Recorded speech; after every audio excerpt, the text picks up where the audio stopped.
તો વડોદરામાં નશાકારક ટેબ્લેટનો જથ્થો જપ્ત કરવામાં આવ્યો છે અને 3.70 લાખની નશાકારક ગોળી મળી આવી છે।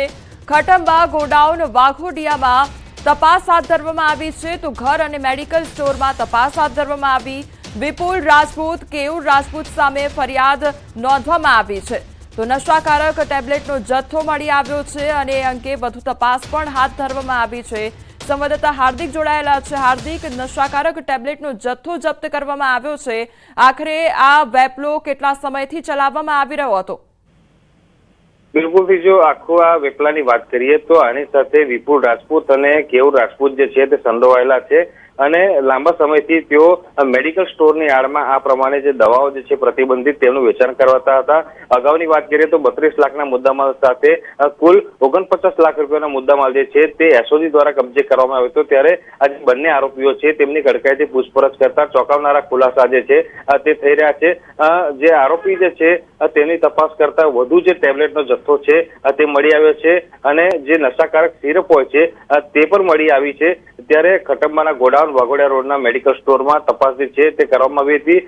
ઉલ્લેખનીય બાબત છે કે પોલીસે જે ટેબ્લેટની સિરપ કબજે કરી છે તે ખૂબ જ પ્રતિબંધિત છે, એટલે કે ડોક્ટરના પ્રિસ્ક્રિપ્શન વગર તેને કોઈ પણ વ્યક્તિને વેચી ન શકાય। પરંતુ આ જે આરોપીઓ છે તેઓ મેડિકલ સ્ટોરની આડમાં આ જે નશાકારક પદાર્થો છે, દવાઓ છે તે વેચીને યુવાનોને નશાના રવાડે ચડાવતા હતા। ત્યારે આ પોલીસે વિપુલ રાજપૂત અને કેયુર રાજપૂત સામે વધુ ગુનો દાખલ કરીને તેમની વધુ પૂછપરછ હાથ ધરી।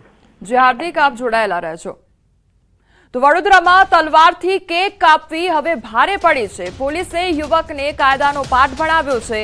તલવારથી કેક કાપતો વિડીયો વાયરલ થયો હતો। પોલીસે ક્રિસ મુલાણીની ધરપકડ કરી છે તો કેક કાપવામાં આવી હતી અને તલવારથી આ કેક કાપી હતી તે અંગેનો વિડીયો વાયરલ થયો છે। સંવાદદાતા હાર્દિક ફરી એકવાર જોડાયેલા છે। હાર્દિક, જાહેરમાં આ તલવાર વડે કેક કાપવામાં આવી, હવે કયા પ્રકારનો પાઠ પોલીસ દ્વારા ભણાવવામાં આવ્યો છે?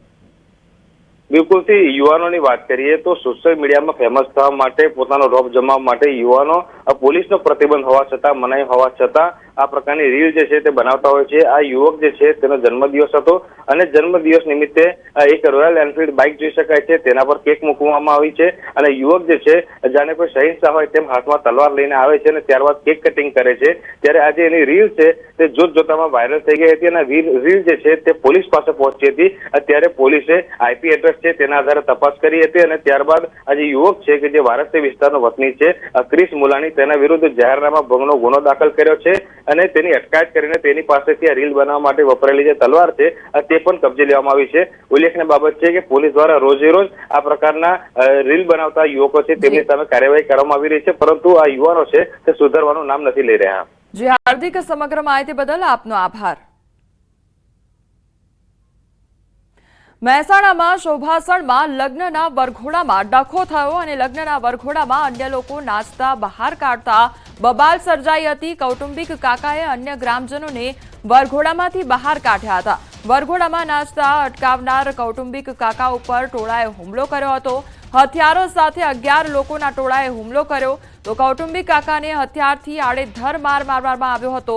તેમજ હુમલા બાદ ટોળાએ છૂટા પથ્થરો પણ માર્યા હતા। પથ્થરમારામાં એક મહિલા સહિત કુલ 4 ઘાયલ થયા છે। હુમલા કેસમાં એક મહિલા સહિત કુલ 11 સામે ગુનો નોંધાયો છે। મહેસાણા તાલુકા પોલીસ સ્ટેશનમાં ગુનો નોંધાયો છે।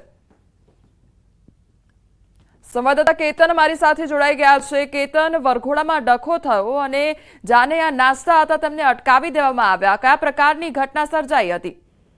ચોક્કસથી કોમલ જણાવ્યું કે મહેસાણાના શોભાસણ ગામમાં લગ્નનો વરઘોડો હતો, તેમાં સમય અન્ય જે લોકો હોય છે તે નાચતા હતા। કૌટુંબિક જેમનો વરઘોડો હતો તેમના કૌટુંબિક કાકા દ્વારા લોકોને સમજાવ્યા હતા અને તેમને બહાર કાઢ્યા હતા। ત્યારે આ જે લોકો છે તેમને નાચતા અટકાવ્યા હતા તેવા કૌટુંબિક કાકા ઉપર ટોળાએ હુમલો કર્યો હતો। હથિયાર સાથે અંદાજિત 11 જણાના જે લોકો હોય છે તેમને હુમલો કર્યો હતો।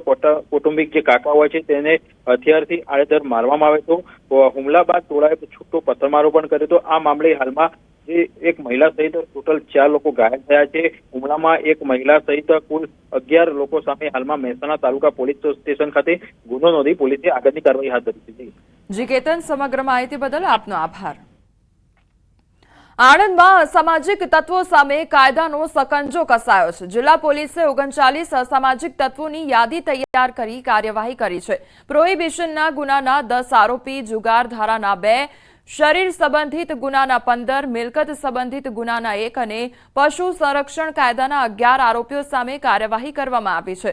ખંભાતમાં એક આરોપીનું ગેરકાયદેસર વીજ જોડાણ કાપવામાં આવ્યું, જ્યારે અન્ય એક આરોપીનું ગેરકાયદેસર બાંધકામ તોડી પાડવામાં આવ્યું છે. આણંદ પોલીસની કડક કાર્યવાહીથી અસામાજિક તત્વોમાં ફફડાટ ફેલાયો છે. ડાંગના સાપુતારા ખાતે અકસ્માતની ઘટના બની છે. ફોટોગ્રાફી કરતા યુવકની બાઇક ખીણમાં ખાબકી હોવાની ઘટના બની છે. ટેબલ પોઈન્ટ પર અકસ્માત સર્જાયો હતો.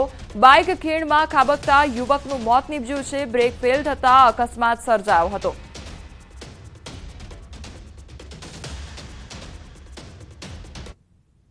બોટાદ બરવાડા હાઈવે પર પણ અકસ્માતની ઘટના બની છે. ટેમ્પો અને ઇકો કાર વચ્ચે અકસ્માત સર્જાયો. ટેમ્પોમાં સવાર એકનું મોત નીપજ્યું, જ્યારે 3 મહિલા ઈજાગ્રસ્ત થઈ છે.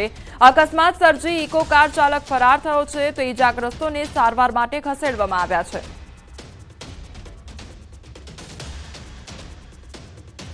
બનાસકાંઠાના વડગામના અહમદપુરા ગામે ઘઉંના ખેતરમાં ભભૂકી છે આગ અને ખેતરમાં શોર્ટ સર્કિટના કારણે અચાનક આગ ભભૂકી ઉઠી.